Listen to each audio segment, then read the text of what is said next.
Hey guys, this is Dardamos with Dardamos Dominions. We are back into the game, and I am joined again by JoBrandon. Hi. I'm in with Mandar again. Hello. And we have a new old guest from one of the lost episodes of Dominions, Txoumin. Hi.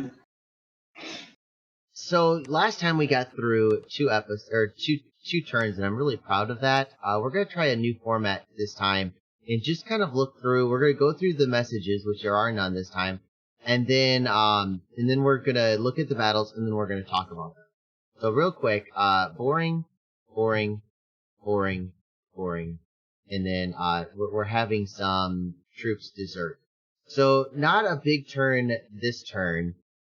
I have a question about the desertion, and I know that this doesn't really matter to the game, but if you're actually having troops desert, what does that mean? JoBrandon, what does that mean? Desertion means that all of your units, noticeably troops, are not affected, commanders are not affected, but all your units start disappearing pretty much, that require upkeep. Things that are not affected are, once again, commanders, and all units that do not have a gold cost. I think sacreds might be immune too. Yeah, that was my possible. And Mandar, how upset are you if this happens to you? Like, are you like do you start rage quitting, or is it just this'll pass? I don't start rage quitting, but chances are, if I'm having desertions, I'm probably not long for this world. It has happened to me super late game when people start spamming. They wish for the world to end or whatever, and it kills a cajillion people. In that case, I kind of sit back and laugh. But most of the time, if I'm having desertions, I'm screwed. Txoumin, how many times have you actually seen this late game where you have desertion? Is that a common thing or an uncommon thing? I haven't seen it yet, to be honest. I've seen like lots of nasty stuff, astral corruption and Arcane Nexus going up at the same turn and stuff like that, but wishing for destruction and the end of the world, not yet. Now, Joe, when you get the ability to actually cast Wish, what are your normal wishes for? I can't say I've ever cast Wish, but the usual wishes are wishes for the Stargazer, a middle-aged Relier hero of Astral 5, if you want more Wish casters. The one of the Txoumin heroes has great paths. One of the more standard wishes is to wish for gems, which gives you, I believe, 25 of each gem type, including Astral. So you end up with, in total, more gems than you started with. Mandar, have you actually cast Wish before, and how often? Never in a real game, because Wish is a ridiculous spell. Although I would like to add on to JoBrandon's thing, if you are going to be wishing for a super combatant, check out some of the Last Dragonian Tyrant hero things, and also Al-Malik Al-Aswad, the Black Ifrit. He has a ridiculous number of paths. I've also seen people wish for enemy pretenders to die, including one time I had my own pretender. Somebody wished for them to die, and they miraculously survived. I can explain that further if you want. Yeah, please go into. Okay, so let's talk. Actually, explain what are the attacks that happen during a wish for death. So a wish for death or a wish for suicide is very simple. All that happens is that the unit that is wished for death receives 100 spear attacks. That is 13 piercing damage, I believe. A single lightning bolt, and a soul slave from hell, which is more specifically is a soul slave with some extra penetration. And you can see how especially a Titan with some extra MR can easily survive that. So Mandar, let's say that you've got I'm thinking of a game that I'm in with Txoumin where, we've got a pretender that we don't want killed. How do you gear him to survive a wish for death? It depends a ton on what chassis we're talking about here. Because if you have, like, an Archmage, That's going to be really tough. But if you have like a man eater or a titan or something, it's not going to be so bad. Why? Why? Because a man eater or a titan, you can rely on their huge hit point reserves to eat up any chip damage that comes from the spears through any armor you have. The lightning bolt you can survive, and I'm not sure if they actually have higher MR, but they have an easier time surviving the spears and the lightning bolt. Okay. Txoumin, have you ever done Wish in a game? Wish for gems, yes, a couple of times. Have you really? Okay, good. Because I've never been able, other than arena battles and stuff like that. I've never actually wished before. What did you feel that it was worth rushing for? Is it a target that you would go immediately for? It's not something I would rush for. Like, it's so costly to cast, it's so straining on the requirement to be able to cast it, that it's not something that's even close to a goal as a late game goal for most nations. And you've got the rest of the game to do, survive, and potentially win before you can even cast Wished anyway. So not a goal at all, but that's, if the game drags long enough, then it's something you might want to consider if you got high astral to start with. It's really something that can bring a lot to you, but you might want to spend a lot of time asking about wish and what you can wish for, because it's very easy to just waste gem in stupid ways with a wish, because it's so costly to start with. I think the fact that Dartamos, JoBrandon, and I have all never actually cast Wish in a real game kind of goes to show how that's not really something you should rush for or plan on casting. I do agree. To be fair, I mean, I've played maybe one game beyond, but beyond turn like 60 or 70, something like that. So my game count is actually incredibly low. And on that, I mean, I know that Txoumin, how many games are you currently in right now? I think I'm in 7, including 5 sub. Including, what was the last one? 5 subs. So basically, I'm in 7 games, but mainly subs games at the point. Okay. And Mandar, how many games are you in right now? I think I just had 2 ends, so right now I am in 8 games, which is quite a lot. JoBrandon, how many are you in? I have obligations when it comes to my university, so I only ever go in 1 to 2 games at a time. I'm currently in holidays, so that's easier. I'm in 2 games co-op with Fish, whose name is Coconut, and he plays the majority of the turn. So it's really interesting to see just the differences between players, how many games they've played and how many game count they're at. Do you think that game count and how many games, or I mean specifically game count overall, shows how good of a player that you are? No. Actually, yeah, take it in turn. What do you guys think? So, Mandar, go go ahead. first. You started. Oh, okay. It's pretty hard to be a good player or to not be a good player with 150 games under your belt. But experience is important, but it's not the only factor, is sort of the thing. JoBrandon, how many games have you played of Dominions 5, do you think? Oh, Jesus Christ. God, I honestly have no clue. Over or under 100? I think under 100, but getting sort of close, maybe? I'm not sure. No, not getting close. I think somewhere closer to like 50 or so. Something like that. Txoumin, if you include blitzes. What is the highest that your game count has ever gotten? Who? Txoumin. Oh, okay, sorry, I didn't hear my name before. When I started, and I was like the total noob, but I had no idea how games can go on forever. I reached up to 18.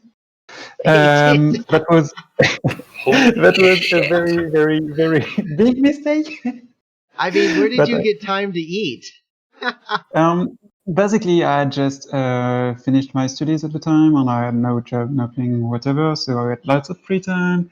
Yeah, that wasn't like the most active period of my life. So I spent a fair bit of time on Dominion, and I like to play fast. Like I like to think about it, reflect about things, but I won't reflect about it like just behind my screen for hours. So I probably think a lot of my turns when I'm not actually playing. So I actually spend probably like 5 to 10 minutes per turn on most of those games maximum. You know what's funny is that you were in 18 games at a single time, and I believe that I've played maybe 30 games max. Yeah, when Like I across think all time. it's All something times. we're warning. It's on immersion server. It's something we're warning new player about. It's do not join too many games at once. It's stupid. On many of us, like I think me, Gono, Polter, notably, we all joined a lot when we started, and it's just stupid. It's just stupid. Too much is not good. Like playing a lot of game at once when you begin, if you have the time, is good for experience. But like too much, you're just going to burn yourself out and not learn that much more from playing 5 game or playing 10 game at the same time. Honestly, People out there in TV land listening to us, some good ballpark numbers. If you have a job and a life, don't play more than about 4 games at a time unless you really know what you're doing. If you're unemployed and have nothing but free time, maybe 10 games at a time. Don't do 18. Even I mean, 10 is kind of there's a pushing it. little bit of a caveat about that. I mean, if you literally start 4 games at the same time, and then you do like one game 10 turns, one game 10 turns, one game, it's two different. It feels like it's two different situations, correct? yeah. Games move at different paces. If you start all 4 of them at exactly the same time, it probably would be, they'd probably all reach late game at exactly the same time. It might be a little rough, but it wouldn't be incredible. It wouldn't be, yeah. So, the main problem I have with playing a lot of games is not my day-to-day ability to play games. It's more that there are days where I do not have a lot of time, so I can't go into, like, say, 4 to 6 games or say something like that. I might be able to fulfill that obligation on a normal day, but someday I might be busy with a lot of things. Yeah, Yeah. one of my problems is that I get demotivated. I mean, like, let's say I have a classroom and, one of my little kids has something disastrous happen that day, or, my boss gets angry at me, or, something like a bad turn is other good example. You log into the game and like your main army has just been annihilated. And all of a sudden I'm like, you know what? I got other things I need to do. Like, anything else. Anything. Yeah, that's understandable. Yeah. So that is a good point, though, JoBrandon. You don't want to plan how many games you're in around what you can do on a good day. You want to plan around how many games you can keep up with during finals week. Mm-hmm. I think Go. if I may, I think I would add that we do not all play with the same amount of time per turn involved. I've got a friend, for example, that will spend hours on a single turn and won't run more than one game at once. And I cannot spend hours like that. Some people do, some people don't. It really depends. Some people play for the fun and got an idea of how things will go, but will not test. They've got an idea and say, okay, that should work, and that ends there. So their turns are actually fairly fast because they understood what they wanted to do, and they did it. And if it works, it works. If it doesn't, well, at least they know. And some people need, like thinking, for example, of you, Elikia, tend to love testing and try try to test and be sure things won't go right, sideways, etc. So the way you play probably determines even more than your actual time you get per day, how much game you can afford to join. So moving on, this turn, Scaleria claimed the Golden Throne. Let's go with JoBrandon. If you are Scaleria, how happy are you? Golden Throne, 1 second. The stream isn't popping up for me, so let me just pull up the Golden Order on Dom Inspector. Yeah, I don't see the stream either. Okay, I'm but sorry. Golden Order's going to be good. Those are Fire 2, Astral 2 with a Fire, Air, Earth, Astral random. Yep, F2, that's correct. Yep, F2, S2, and then Fire, Air, Earth, Astral random. Yeah, and then 23 research for 23 gold. So this is not only 23 gold. Or, sorry, 23 research for 230 gold. Sorry. There we go. Thank you. So yeah, this is not only getting you high fire access, Fire 2, Fire 3. This is also getting you Earth access in your communions, and it's also getting you Crystal Matrix access through the Earth Astral Crossbat of the Adepts of the Golden Order. Great pickup. There are only a few that could be better. Mostly the other orders. What are we likely to see coming out of an Adept of Golden Order with Scaleria? What does he need in order to fill gaps in his repertoire?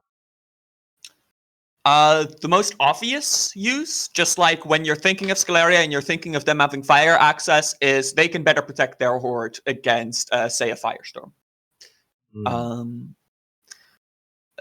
But you can also think about, once again, they have Earth access. They can do a whole bunch of cool stuff with that. They could even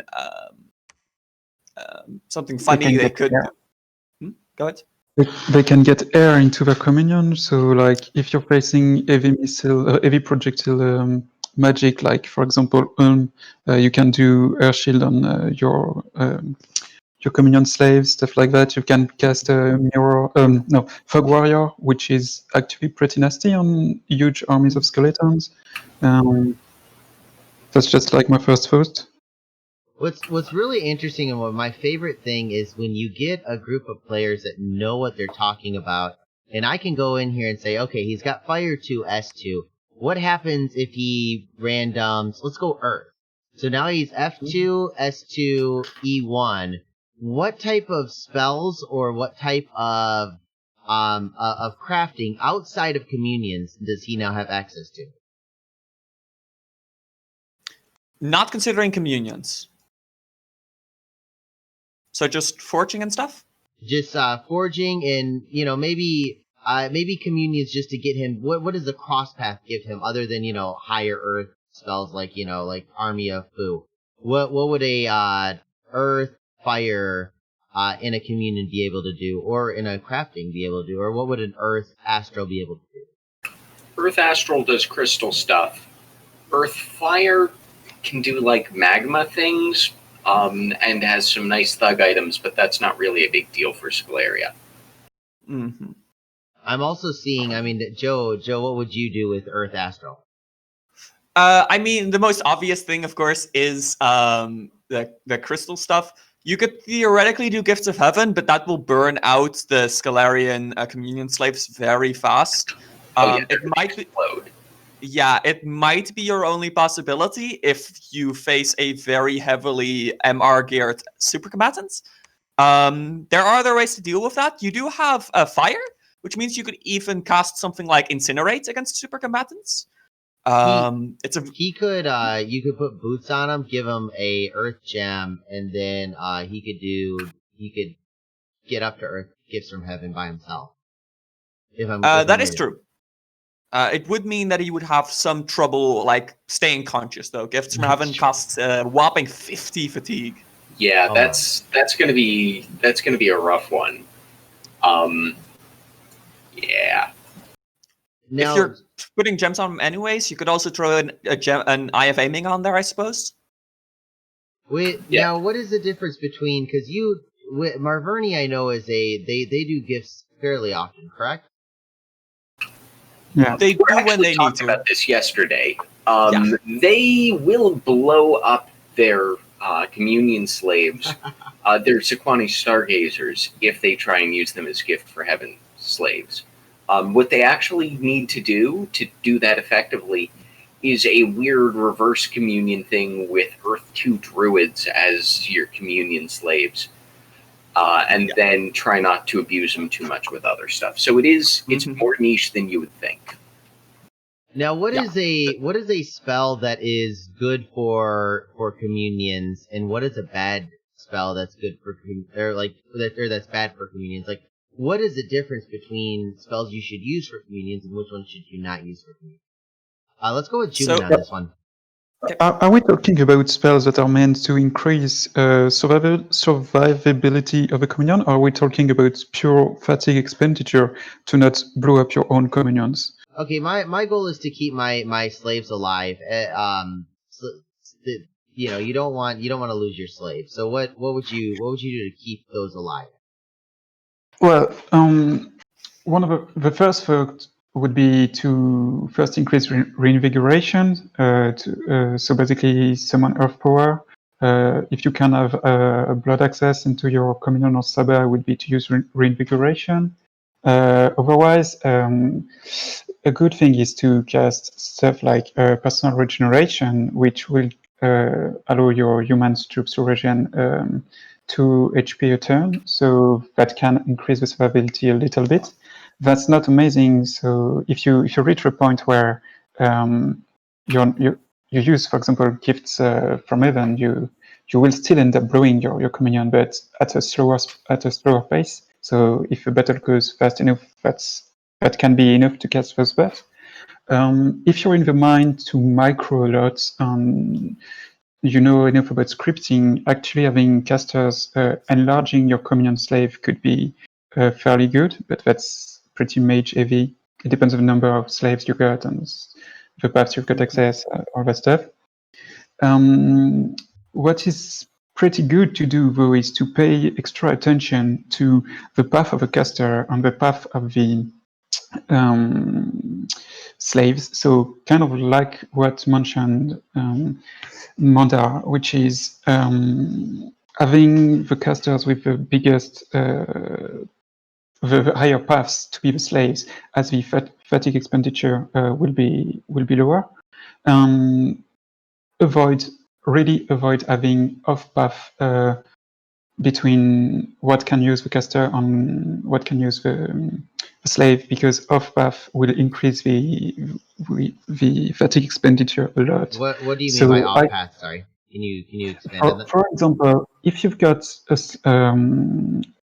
a caster that has also air in the path he got access, but your slaves do not, and he ends up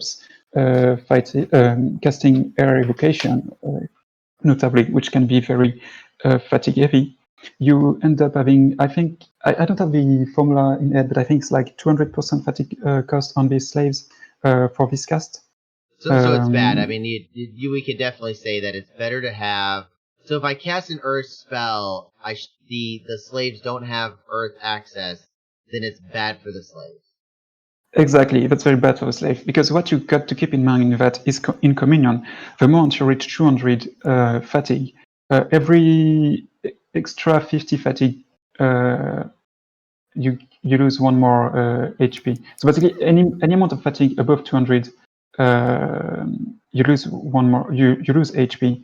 And it rounds up. It's like, and it rounds up every 50 fatigue. Yeah, sorry, I wasn't very clear with that. Joe, what do I, so let's say that I've got a bunch of slaves, I've got a bunch of masters. Should I avoid really big spells like, say, Howl, that's 300, Earthquake, or not Earthquake, but like Howl, Natural Protection, those type of high fatigues, or should I just bite the bullet?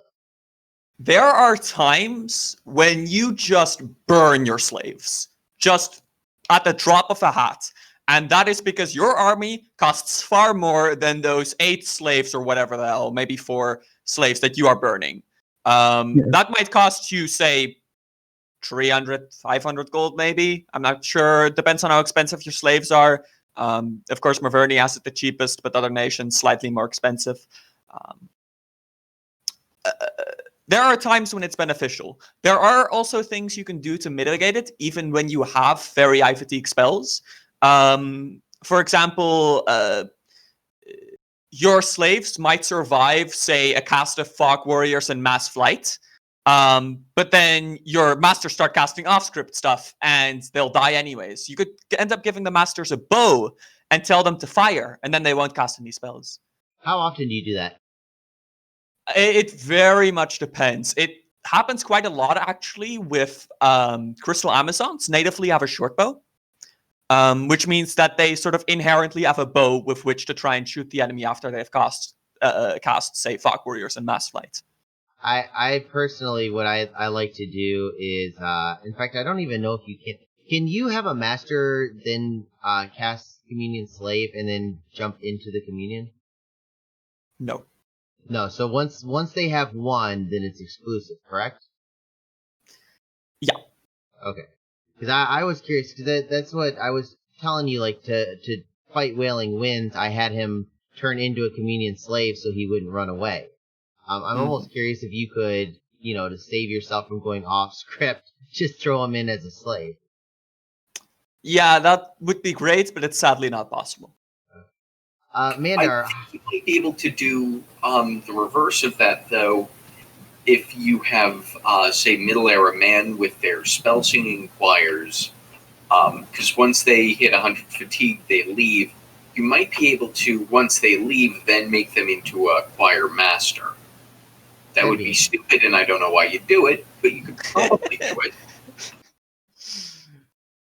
It's really interesting that there are so many different ideas out there and so many different like exceptions that you're like, how can I abuse this or use this?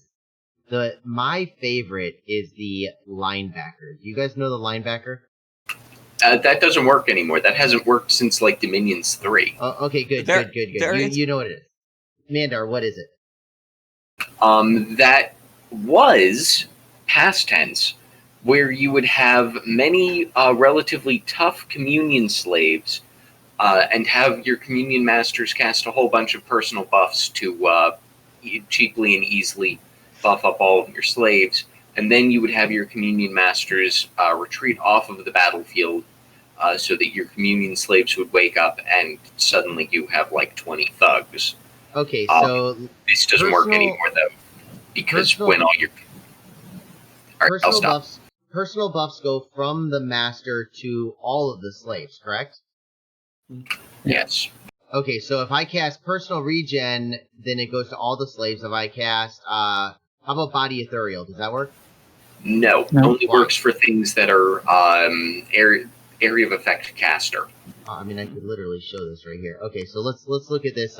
We looked at enchantment is personal regen is area of effect cast. But regeneration itself is area effect 1. This would not, even if it targeted the master, it still wouldn't go down? Yep. It wouldn't go to all the slaves. Okay, JoBrandon, why doesn't this work? I mean, it seems awesome. I just get myself a whole bunch of milk carts. I'll put them as convenient slaves. I'll get a couple of masters, do it, and then have the masters run away, and I'll have a bunch of milk carts that are, buff. Why doesn't this work anymore? When all masters retreat off the battlefield, all the slaves that are also on the battlefield will take an enormous amount of backlash fatigue damage from it, which is disastrous for thugs. I'm not sure if there are any other measures. Mandar might know more about this. No, I haven't tried this since I found out that it wasn't a thing anymore. Why are we even talking about this? It hasn't been relevant for 2 whole games. Okay. I have actually used a variant of this, is the thing, in an actual Dom 5 game. So this was a middle-aged Flegra game in which I had reached pretty much the research gap. I could still do research, but it was only for things that were no longer relevant. Oh, this is Phoenix Pyre, isn't it? No, actually. So what I had was I had a whole bunch of mages that weren't doing anything anymore. And because of the way that Flegra mages worked, I couldn't just throw a bunch of them into an army stack because they were communion, so they could only work with certain sizes. So what I had is I had several of the communion masters of Metal Age Phlegra, and the slaves go out as solo raiding parties, and I had the slaves as tanks with iron skin and mirror image and stuff on them. And they would tank while the masters would cast Pillar of Fire at the opponent's PD. Oh yeah, because you're using the all buff cycle, and you've got like the earth access, air access. So you basically went iron skin, mistform, slave, Yep. slaves that all the line. Yeah, that's smart. Like, this is my dream right now. I have seriously. I mean, I tried Hellfire or Hellpower too, where you get Hellpower onto like 700 slaves on the hope that you'd get like 700 horrors, but it didn't work. So this is my challenge for anybody that's listening. If you are able to get a linebacker type idea going, any of them, even, Joe came up with it. I want to know it because this is my, oh, what's it called? The like my dream, my objective. I want a linebacker. Now, linebackers are not a thing. They're not coming back. Don't get your hopes up. But My hopes are up, dude. You can't tell me that. Okay, you're wrong. I have seen other people do what JoBrandon does with their communion slaves as tanks, putting them up front. And I've also seen people use Phoenix Pyre suicide communions, just stacked up with reinvigoration and stuff, to blow up enemy PD and stuff like that. I have yet to see a Hellpower trap communion work, but in theory, it could happen. But linebackers are not a thing. It doesn't, dude. I mean, I spent hours trying. I was intent on doing this, and I mean, like, it just didn't work. I had like 10 different Mel cards because, I mean, it's Arena. I can have as many as I want. Put out 10 of them, put Hellpower on them, and they just got mobbed. I mean, I'm sure that it would work against a small army, but anything big. The only way that I see linebackers working is if you can have an army in front of them that tanks them until they come back awake. You put flying on them, so when they finally do get awake, they immediately jump in the back. So the problem with the Hellpower Communion is that by the time you have enough force to make sure that you can sufficiently summon horrors to wipe out the enemy, you probably could have just wiped out the enemy. Yeah, that's sort of the same thing with your Melkart linebacker idea. At that point, just like use the Melkarts as regular thugs and save yourself the rest of the army. But then you can't brag. No, then you can brag because you've actually killed the enemy army instead of embarrassingly suicided 10 Melkarts. Yeah, because what we forgot to mention is that's not critical, but it's armor defeating it when you've got like huge fatigue. So even though your Melkart would be like buffed and geared to survive most of armies, then they take extra damages. Or what you stacked on them doesn't matter. It's the critical hits that kill you because they come up, they hit you, and like you've got like 36 protection. They do a 10-point damage, but it's like a through armor critical, so they just pound the crud out of you. Yeah, exactly. So actually, if you manage to just survive after breaking out of the communion, then I'd say you could brag. Okay, we're gonna get somebody in the comments that will show that my dream is still alive. But we've kind of got to quit at this point. So so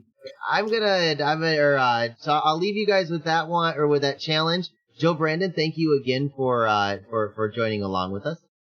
No problem. Mandar, it's excellent to have you along again. Always a pleasure. And Txoumin, I'm hoping that this video actually works and that we're able to post this one. That'd be pretty nice, yeah. Okay, guys, have a good one. Bye.